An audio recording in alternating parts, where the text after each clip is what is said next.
Hello friends, आज मैं आपको सीक्रेट सनशाइन 2007 की कोरियन मूवी एक्सप्लेन करने वाला हूँ। ये मूवी एक मदर की पेन से रिकवर होने की जर्नी दिखाती है। वीडियो से पहले ज़्यादा कुछ बोलना गलत होगा, इसलिए डायरेक्टली स्टार्ट करते हैं। मूवी स्टार्ट होती है और रास्ते के साइड में मदर और सन हमें दिखाए गए हैं। इनकी जो कार होती है ब्रेकडाउन हो चुकी होती है। मदर ने एक मैकेनिक को कॉल किया होता है, पर इस मैकेनिक को उसने जो लोकेशन बताई है ये पता नहीं होती, क्योंकि जो मदर है इसको भी एक्चुअल में लोकेशन पता नहीं है। ये हमारी मेन कैरेक्टर है, इसका नाम शीने है। शीने फिर एक कार वाले को हाथ देती है, जो फिर रुक जाता है, एग्जैक्ट लोकेशन मैकेनिक को दे देता है। अब थोड़ी सी देर होने वाली होती है और साइड में ही एक छोटी सी रिवर होती है। तो ये मदर एंड सन ये दोनों रिवर के पास आकर बैठ जाते हैं। मदर कहती है कि कितना अच्छा लग रहा है ये सनशाइन। शीने अपने बेटे से कहती है कि फादर को हमेशा यहाँ आना था। सन कहता है कि फादर तो यहाँ नहीं है। मदर कहती है हम तो यहाँ है, हम दोनों हमेशा एक साथ रहने वाले हैं। थोड़ी देर में मैकेनिक आ जाता है, वो गाड़ी फिक्स करता है। ये जो मैकेनिक है ये हमारा और एक मेन कैरेक्टर है, इसका नाम किम है। किम शिने से पूछता है कि क्या ये तुम्हारा फर्स्ट टाइम यहाँ आने का। वो कहती है कि हाँ, पर वो अब यही रहने वाली है ये भी उसे बताती है। शिने एक पियानो आर्टिस्ट होती है, उसे अब पियानो के लिए क्लासेस लेने हैं, इसलिए उसे एक बड़ा हॉल लगने वाला है। वो कहाँ रहने वाली है ये भी उसे पता नहीं, तो रेंट के लिए भी उसे एक जगह चाहिए। किम इसी गाँव में रहता है तो उसके कॉन्टैक्ट्स है और यह सब उसे दिलवा सकता है, इसीलिए वो सब जगह कॉल करता है और इंक्वायरी करता है। जिस गांव में अब वो रहने वाली होती है इसका नाम मिरियांग होता है। शीने फिर किम से पूछती है मिरियांग कैसा गांव है। किम कहता है कि सीधा साधा गांव है, लोग एक दूसरे को जानते हैं, ज़्यादा कुछ बड़ा इसमें नहीं है। शीने उसका मीनिंग उससे पूछती है, पर शीने को ऑलरेडी इसका मीनिंग पता होता है। वो कहती है कि इसका मीनिंग सीक्रेट सनशाइन है। किम कहता है कि ये भी सही है, ये सूट होता है इस गाँव को। जब थोड़े दिन चले जाते हैं तो शीने किम से मिलने आती है। वो किम को कहती है कि तुमने जो भी सब बताया था वैसे सब कुछ सही से हो गया है। उसे पियानो के लिए स्टूडियो भी मिल चुका है और वो अच्छे से रह रही है। किम उसे अंदर इनवाइट करता है, पर वो अपने बेटे के साथ होती है तो चली जाती है। घर जाते वक्त एक उसे शॉप दिखती है, ये कपड़ों की शॉप होती है। यहाँ के ओनर के पास वो आती है, ये भी एक लेडी होती है, तो उससे वो बात करने लग जाती है। वो कहती है मैंने बहुत बार तुम्हारा शॉप देखा है, इस शॉप में अच्छी तरीके से लाइट नहीं आ पाती। मुझे लगता है कि अगर तुमने इस प्लेस को रीडेकोरेट किया तो बहुत सारे कस्टमर यहाँ आ सकते हैं, तुम्हारे बिजनेस के लिए बहुत अच्छा हो सकता है, वरना कस्टमर डाउन हो जाएंगे। ये जो शॉप की लेडी होती है ये उससे कहती है कि मुझे तुम्हारे बारे में पता है, शिने का हस्बैंड मर चुका है, उसे हमेशा मिरियांग में रहना था, अब वो यहाँ नहीं है, तो इसलिए अब शिने यहाँ रह रही है। शिने के हस्बैंड के बारे में इस शोर की लेडी को पता होता है। ये एक छोटा सा गाँव है और हर आदमी हर दूसरे आदमी को जानता है। शिने का जो कहना होता है ये कहकर वो वहाँ से चली जाती है। किम को शीने अच्छी लगती है, जब भी टाइम मिले तो शीने के पास वो आ जाता है। उसके बहुत सारे कांटेक्ट भी होते हैं, तो अपने फ्रेंड्स को वो कॉल करता है, उन्हें कहता है बहुत अच्छी एक पियानो टीचर हमारे टाउन में आई है, तो उससे उनके बच्चों को वो पियानो लेसन्स ले, ऐसा बोल रहा होता है। शीने के पास आकर वो एक फ्रेम भी लगाता है जिसमें दिया होता है कि शीने एक अवार्ड विनिंग पियानो टीचर है। शीने पूछती है कि ये तो गलत है, ये क्या कर रहे हो। वो कहता है कि इससे लोग ज़्यादा कन्विंस होंगे। ये लगाकर वो चला जाता है। शीने का बेटा होता है तो नर्सरी टाइप स्कूल में हो जाता है। वहाँ एक ही टीचर होता है जो सबको सिखाता है। यहाँ का जो टीचर है वो सब बच्चों को स्कूल होने के बाद घर छोड़ कर देता है। शीने भी अपने बेटे के साथ गाड़ी में बैठती है और टीचर सबको घर छोड़ रहा होता है। यहाँ वो क्यों शिफ्ट हुई है ये सब उस टीचर को बताती है। उसे ये भी कहती है कि मैं लैंड बाय करना चाहती हूँ, अब मैं यहाँ परमानेंट रहना चाहती हूँ, इसलिए मुझे लैंड बाय करनी है। उसे बता रही होती है कि अगर तुम्हें कुछ अच्छी लैंड पता हो तो तुम मुझे बता सकते हो। ये टीचर रोड पे गाड़ी थमा देता है। इसकी जो बेटी होती है ये दूसरे लड़कियों से फाइट कर रही होती है। ये उसको लेता है और गाड़ी में रखता है। इसकी बेटी को वो बहुत डांटता है। सीनियर टीचर की बेटी से पूछती है किस क्लास में तुम हो, वो कुछ भी बताती नहीं।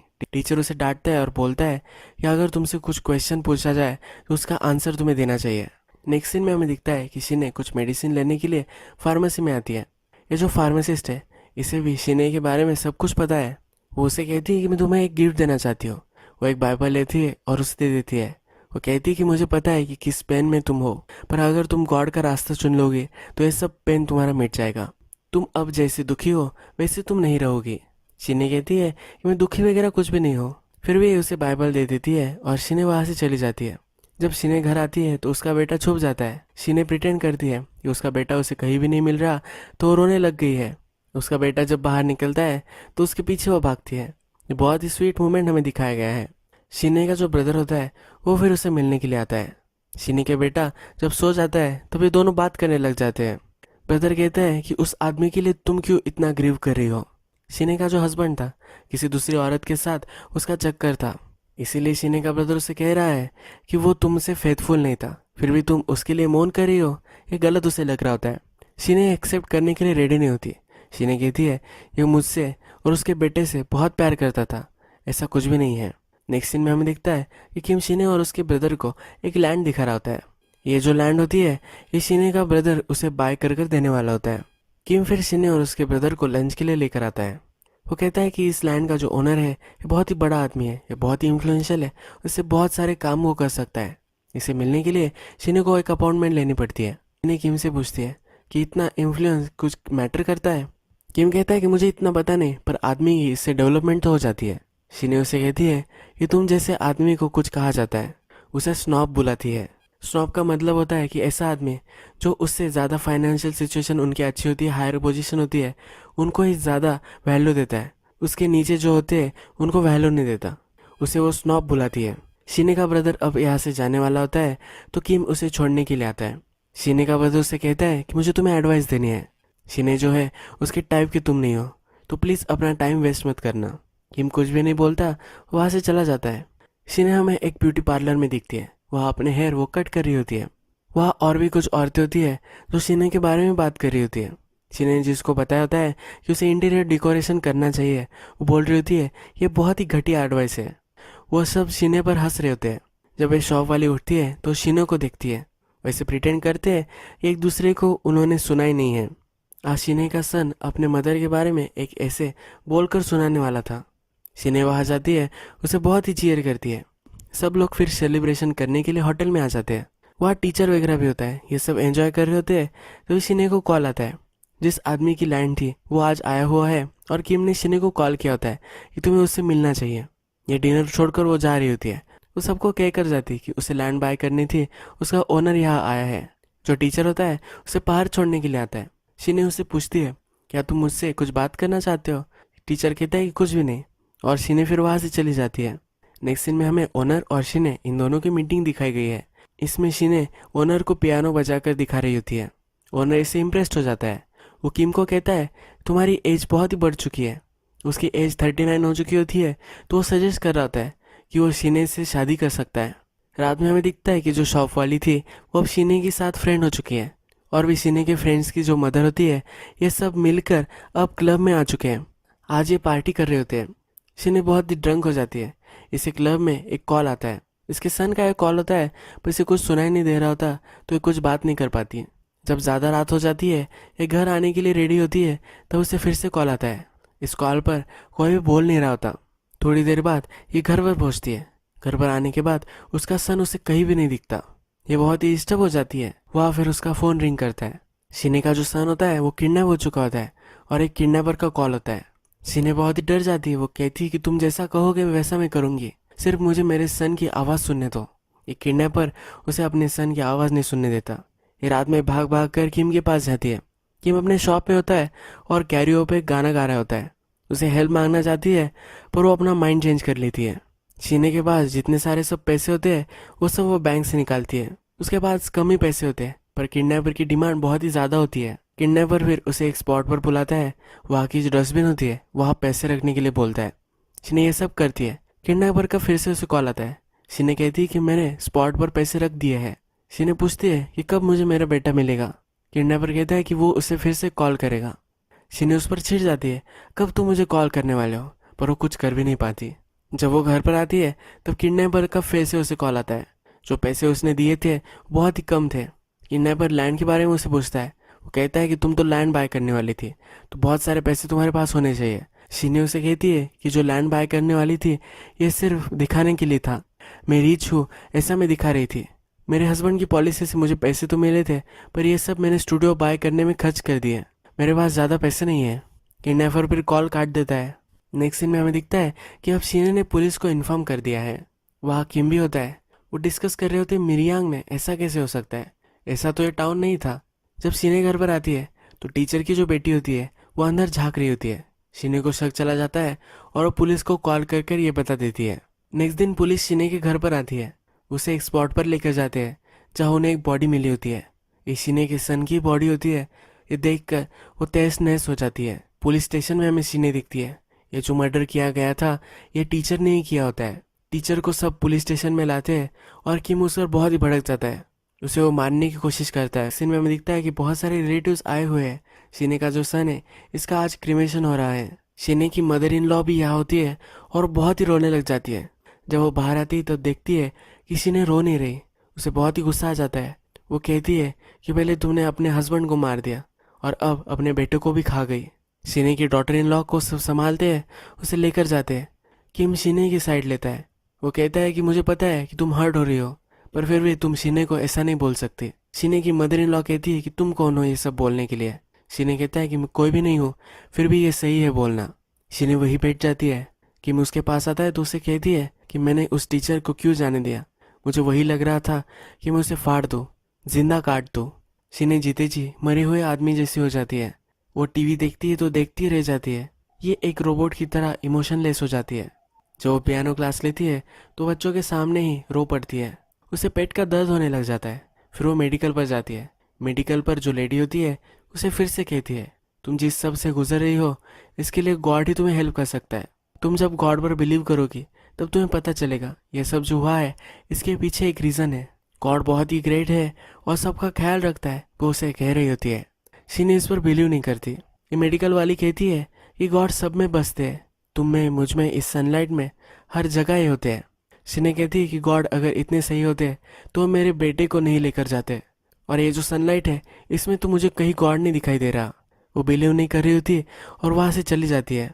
इस मेडिकल वाले ने उसे कहा होता है हम सब लोग एक जगह मिलते हैं, वहाँ तुम्हें आना चाहिए। शीने वहाँ से चली गई होती है। नेक्स्ट दिन शीने को अपने बेटे की डेथ रजिस्टर करनी होती है। किम उसके पास जाता है, उसे हेल्प करने वाला होता है। किम उसे मना करती है। वो गाड़ी में बैठने की कोशिश करता है तो उसे हक्कल देती है। शीने जब ये डेथ रजिस्टर करने के लिए जाती है तो वह अपना कंट्रोल लूज कर देती है। बहुत ही वह रोने लग जाती है।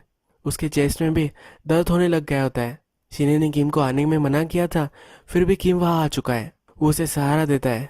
ये जब फ्रेश हवा लेने के लिए आगे स्ट्रीट में जाते हैं तब शीने को एक प्लेस दिखता है जहाँ सब लोग प्रेयर कर रहे होते हैं। मेडिकल वाले ने उसे कहा था तो अब यहाँ जाना चाहती है।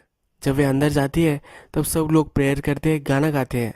ये सब वो जब सुनती है तब फुट फुट कर रोने लग जाती है। शीने अब गॉड पर बिलीव करने लग चुकी है। जो सब बिलीवर्स होते हैं इनके साथ वो बैठी हुई होती है। इसमें मेडिकल वाली भी होती है। वो इन सब से कहती है कि मुझे और एक चांस मिला है। मुझे कभी पता नहीं था कि हम फिर से कैसे जी सकते हैं। मुझे अब इस सब का मीनिंग पता चल चुका है। वो कहती है कि जब मैं मेडिकल वाले से मिली तब मुझे सब कुछ गलत लग रहा था। मुझे बिलीव नहीं हो पा रहा था इस सब जगह गॉड बसता है, पर ये सब सही है। उसका सन गॉड के पास है, इसके पीछे कुछ रीज़न है, ये भी वो एक्सेप्ट करती है। यहाँ किम भी आता है, उसके पास बाइबल होती है। शीने के साथ उसे रहना होता है, इसलिए वो कुछ भी कर सकता है। नेक्स्ट सीन में हमें दिखता है चर्च में प्रेयर हो रही होती है। इसके बाहर किम वॉलंटियर करता है, शीने के साथ वो रह सके इसलिए ये सब वो करता है। शीने उसके पास आती है। शीने उससे कहती है क्या तुम ये सिर्फ मेरे लिए तो नहीं कर रहे हो ना। उसे कहती है कि तुम स्वेयर करो कि तुम एक्चुअल में गॉड में बिलीव करते हो। किम भी स्वेयर करता है और ये दोनों फिर हमें प्रेयर में दिखाए गए हैं। शीने जो है अब अपने दूसरे फ्रेंड के साथ लंच करी है। बाइबल का इम्पोर्टेंस इन सबको वो बताती है। नेक्स्ट सीन में बस स्टैंड के बाहर हमें किम दिखता है। वो प्रेयर कर रहा होता है। उसके फ्रेंड्स वहाँ आते हैं और उसे अपने पास बुलाते हैं। उसे चिढ़ाते हैं कि एक लड़की के लिए तुम ये सब कर रहे हो। किम कहता है कि ऐसा कुछ भी नहीं है, पर एक्चुअल में ये सब वो शीने के लिए करता है। शीने अपने घर पर होती है तब उसे आभास होता है कि उसका बेटा घर पर है। शीने को बच्चों के आसपास रहना अच्छा लगता है, इसीलिए स्कूल में जाने वाले जो सब छोटे बच्चे हैं इन सबको स्कूल में अपनी गाड़ी में छोड़कर जाती है। एक स्ट्रीट में वो देखती है तो टीचर की जो बेटी होती है वो मार खा रही होती है। ये कुछ ट्रबल में होती है, इसे एक लड़का मार रहा होता है। शीने ये देखती है पर अब इसे इग्नोर कर देती है। शीने का आज बर्थडे होता है, अपने फ्रेंड से मिलने हो जाती है। अपने फ्रेंड्स के लिए फिर वो एक अनाउंसमेंट करती है। वो कहती है जिसने मेरे सन को मारा है उसे मुझे अब फॉरगिव करना है। गॉड ने हमें बताया है कि हमें फॉरगिवनेस करना चाहिए, इसलिए मैं उसे माफ़ कर देने वाली हूँ। उसे माफ़ करने के लिए उसे मिलने जाने वाली होती है। जब उसे माफ़ करने वाली होती है और मिलने जाने वाली होती है किम भी वहाँ होता है। किम उसे कहता है उसे माफ़ करने के लिए तुम्हें उसे देखना ही चाहिए, ऐसा कुछ भी ज़रूरी नहीं है। पर शीने उसकी मानती नहीं। किम शीने और उसकी दो फ्रेंड्स होती है, इन सब को लेकर टीचर से मिलने के लिए जाते हैं। वो टीचर से मिलती है और कहती है कि अब मैंने गॉड का वे चूज़ कर लिया है। मुझे फॉरगिवनेस करनी चाहिए, तो इसीलिए मैं अब तुम्हें फॉरगिव कर रही हूँ। टीचर कहता है कि जब मैं प्रिजन में आया तब मुझे भी गॉड मिल चुका है। मैं भी एक दिन बहुत रोया और उसके बाद गॉड ने मुझे माफ़ कर दिया है। वो शीने से कहता है कि मैं बहुत ही खुश हूँ कि तुम्हें भी ये रास्ता मिल चुका है। मैं हर रोज़ तुम्हारे लिए प्रे करता हूँ। टीचर बहुत ही पीसफुल लगता है। शीने जब ये सब सुनती है तो वो डिस्टर्ब हो जाती है। वो जब बाहर आती है तो उसे चक्कर आती है और गिर जाती है। शीने फिर हमें हॉस्पिटल में दिखाई गई है। किम हॉस्पिटल के बाहर ही होता है। उसकी मदर का उसे कॉल आता है। उसकी मदर उसके लिए केयर करती है, इसके लिए उसे हमेशा कॉल करती रहती है। किम उसे कहता है कि मेरी तुम चिंता मत करो, मैं सही हूँ। वो कैसे रह रहा है, उसका हाल चाल, यह सब उसकी मदर हमेशा उससे पूछती रहती है। चर्च के सब लोग जब शीने से मिलने आते हैं तब किम उनसे कहता है कि डॉक्टर का ऐसा मानना है कि उसे साइकोलॉजिकल कुछ झटका आया था, इसकी वजह से वो गिर चुकी थी। हॉस्पिटल में शीने के फोरहेड पर किम किस करता है। शीने जब ठीक हो जाती है चर्च में आने की कोशिश करती है। चर्च में आने के बाद वो जो बेंच होता है उस पर ठोकने लग जाती है। जब रात होती है तो चर्च के उसके सब फ्रेंड्स उसे कंसोल करने के लिए आते हैं। वो सब उसके लिए प्रेयर कर रहे होते हैं। शीने यहाँ सब पर चिढ़ जाती है। वो कहती है गॉड ऐसा कैसे कर सकता है, जो मर्डरर था उसने मेरे बेटे को मारा था, और गॉड उसे कैसे फॉरगिव कर सकता है। पहले मुझे उसे फॉरगिव करना था, फिर गॉड उसे फॉरगिव कर सकता था। मेरे बेटे को मारकर वो इतना पीसफुल कैसे रह सकता है। उन पर चिढ़ती है और रोने लग जाती है। नेक्स्ट सीन में हमें दिखता है कि शीने एक पिक्चर की स्टोर में जाती है। वहाँ से एक मूवी चोरी कर लेती है। कुछ गलत करना कैसा होता है ये उसे फील कर कर देखना होता है। ये पकड़ी जाती है। यहाँ की स्टोर ओनर उसके पीछे भागती है, तब वे अपनी बैग नहीं देती। वो ये मूवी उसे वापस नहीं करती। एक ग्राउंड पर एक स्टेज होता है, वहाँ बहुत सारे लोग प्रेयर कर रहे होते हैं। वहाँ का जो स्पीकर होता है ये भी प्रे कर रहा होता है। शीने फिर जाती है, ऑडियो सिस्टम को निकाल लेती है और वहाँ से चली जाती है। रात में शीने को लगता है कि उसे फिर से किडनैपर का कॉल आया है। वो किम को कॉल करती है। किम कहता है कि तुम्हें इमेजिन कर रही होगी। शीने मान नहीं रही होती है तो किम बोलता है कि मैं पुलिस को इन्फॉर्म कर दूंगा। किम उसे डिनर के लिए इनवाइट करता है। वो कहता है तुम स्ट्रेस में हो और हमें डिनर करना चाहिए, हम दोनों को मिलना चाहिए। कल रात के लिए अब इनकी डेट होती है। जब दूसरे दिन रात आती है तब किम का जो फ्रेंड होता है उसका ही रेस्टोरेंट होता है। वो बहुत सारी अच्छी अच्छी चीज़ें बनवाने के लिए बोलता है और अपने फ्रेंड के पास किचन में जाकर उसे सब इंस्ट्रक्ट करता है। वो आज बहुत ही खुश होता है। शीने फिर हमें दिखती है कि वो मेडिकल स्टोर में आती है। जो मेडिकल वाली थी उसका हस्बैंड यहाँ है। उसके पास आकर वो कहती है कि मेरी जो बॉडी है ये मुझे ज़रा अलग लग रही है, उसे एडवाइस की ज़रूरत है, ऐसा उसे बोलती है। उसे रिझाने की कोशिश करती है। इससे फिर वो बोलती है कि मुझे लॉन्ग ड्राइव पर लेकर चलो एक जगह, और उसे लेकर जाती है। उसे इंटीमेट होने की कोशिश करती है। ये आदमी भी बहानों में बहने लग जाता है, पर उसे फिर गॉड की याद आती है। ये सब गलत है ऐसा उसे लगता है। उसे फिर से घर छोड़ देता है। रात में किम के पास आती है। ये जो उनका डिनर था ये उसने स्किप कर चुकी है, तो घर पर उसके पास आकर उसे कहती है ये तुम्हें हमेशा लगता होगा कि हम दोनों इंटीमेट हो जाए, आज हम ये कर सकते हैं। किम को पता होता है कि ये बहुत ही दुखी है, इसलिए ये सब कह रही है। उसे कहता है कि अपने आप को तुम संभालो। शीने उस पर चिढ़ जाती है। वो वहाँ से चली जाती है। घर जाते वक्त और एक प्रेयर मीटिंग उसे दिखती है। वह एक पत्थर लेती है और उनके कांच पर मारती है और फिर वहाँ से चली जाती है। रात में वो बहुत ही अकेली होती है। ऊपर देखती है और गॉड को बोलती है क्या तुम सब कुछ देख सकते हो। वो फिर एक चाकू लेती है और अपनी नस काट देती है। उसे फिर पछतावा आता है और स्ट्रीट में जाकर लोगों से हेल्प मांगती है। नेक्स्ट सीन में हमें दिखता है कि शीने का ब्रदर सिटी में आ चुका है। उसे लेने के लिए किम ही आया हुआ होता है। शीने का ब्रदर किम से पूछता है कि मिरियांग कैसा गाँव है। किम हंसने लगता है। किम कहता है तुम्हारी सिस्टर ने भी मुझे पहली बार जब आई थी यही सवाल पूछा था। वो कहता है कि सेम लोग हैं, सब कुछ यहाँ सेम ही है। ये दोनों फिर हॉस्पिटल में आ जाते हैं। शीने का ब्रदर शीने से मिलता है। शीने को उसने देख लिया है तो फिर से उसे स्टेशन छोड़ देते हैं और वो जाने लग जाता है। जब वे दोनों अकेले होते हैं तो शीने किम को बोलती है कि मुझे हेयर कट करना है। किम उसे अच्छे से पार्लर पर लेकर आता है। इस पार्लर में शीने दिखती है कि टीचर की जो बेटी है वही यहाँ काम कर रही है। वो उससे पूछताछ करती है। उससे पूछती है तुम यहाँ क्या कर रही हो, तुम्हारे स्कूल का क्या हुआ। टीचर की बेटी बोलती है कि मैंने स्कूल छोड़ दिया है, मैं ज़रा ट्रबल में आ चुकी थी। वापस आने के बाद उसने स्कूल भी क्विट कर दिया है। शीने टीचर की बेटी से हेयर कट नहीं ले पाती, वहाँ से बाहर निकल जाती है। वो किम पर चिढ़ जाती है। किम को बोलती है कि तुम यही मुझे क्यों लेकर आए। किम को इसके बारे में कुछ भी पता नहीं होता। शीने आगे चलती है तो स्टोर ओनर के पास आती है। ये स्टोर ओनर उसे कहती है कि जैसे तुमने मुझे बताया था कि मुझे इंटीरियर डिज़ाइन बदलनी चाहिए, ऐसा ही मैंने किया है और इससे मेरे बहुत अच्छे से सेल्स अब आ रहे हैं। शीने कहती कि मुझे ये सुनकर बहुत ही खुशी हुई। शिने का अधूरा हेयर कट देखकर यह स्टोर ओनर उसे उसके बारे में पूछती है। शिने कहती है कि मुझे मेरा हेयर कट अच्छा नहीं लगा, इसलिए मैं उठकर चली आई हूँ। यह स्टोर ओनर और शिने इस पर बहुत ही हंसने लग जाते हैं। किम बेचारा शिने के पीछे पीछे उसके घर पर भी आ जाता है। शिने बाहर आती है, उसने एक मिरर लाया होता है। वो देखकर अपने खुद के हेयर वो काटने लग जाती है। किम जब ये देखता है तो हंसता है, उसे हेल्प करने के लिए मिरर उठाता है। ये हमें हेयर काटते हुए दिखती है और ये मूवी एंड हो जाती है। ये जो सीन है ये मूवी का सबसे इम्पोर्टेंट सीन है। ये जो मिरर है ये शिने का सेल्फ रिफ्लेक्शन रिप्रेजेंट करता है। अपने आप को देखकर वो बेटर होना चाहती है, बालों काट रही है। ये एक स्टेटमेंट है कि वो अच्छा अब होना चाहती है।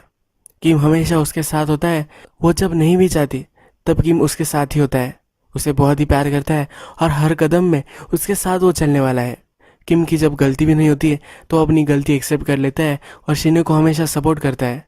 ये जो मिरर है ये किम ने ही होल्ड किया है, हमेशा उसका साथ वो अब यहाँ देने वाला है। हमें यहाँ मालूम है शिने का जो दर्द है, जो पेन महसूस कर रही है, ये टेम्पररी नहीं है। ये जो दर्द है वो हमेशा महसूस करेगी, पर थोड़ा थोड़ा हर दिन ये कम होता जाएगा। जो पेन होता है ये आसानी से नहीं जा सकता, पर ये एक प्रोसेस है जिस प्रोसेस में अब वो लग चुकी है। उसने अब फ्रेंड्स वगैरह बना लिए हैं। पिछले सीन में हमने देखा था कि शॉप ओनर से वो बात करती है और ये हंस रहे हैं। उसे सपोर्ट करने के लिए उसके फ्रेंड्स है। किम भी हमेशा उसका साथ देने वाला है। इस मूवी में इंटरप्रिटेशन के लिए भी हमें एक स्पेस दिया गया है। जो टीचर था वो हमें बहुत ही काम लगा था। वो किसी को मार सकता है यह हमें कभी भी नहीं लगा था। इसके अदर हैंड में टीचर की जो बेटी थी वो वायलेंट थी, वो ट्रबल में आ गई थी, इसी वजह से उसे जेल में भी जाना पड़ा था। इससे हम इंटरप्रेट कर सकते हैं कि एक्चुअल में जो मर्डर था वो टीचर की बेटी ने किया था। टीचर एक अच्छा पेरेंट था, इसी वजह से अपने बेटी की जगह पर वो जेल में चला गया। पर ये मूवी कल्प्रिट कौन था इस पर फोकस नहीं करती। तो ये सब शिने के बारे में है। आपको कितनी भी तकलीफ हो, आपको कितना भी पेन हो रहा हो, फिर भी आप इससे रिकवर कर सकते हो। अपनी लाइफ लेना एक ऑप्शन नहीं है। जिससे आप प्यार करते थे उसकी मेमोरीज के साथ आप रह सकते हो। लास्ट सीन में हमें दिखता है शिने और उसका सन जहाँ खेलते थे वही आकर वो अपने बाल काट रही है। उसके बेटे की मेमोरीज में रहने वाली है, यह हमें यहाँ दिखता है। बहुत ही पेनफुल ये मूवी थी, पर हमें लाइफ का एक अच्छा लेसन ये सिखा कर जाती है। अगर आपको ये वीडियो अच्छी लगी होगी तो प्लीज़ इस वीडियो को लाइक कर दीजिए, बेल नोटिफिकेशन आइकॉन भी दबाना मत भूलिए, यानी कि आपको सब मूवीज़ मेरी मिलती रहे। हम फिर से मिलेंगे और एक मूवी के साथ, तब तक के लिए थैंक यू और आप अपने आप का ख्याल रखिए।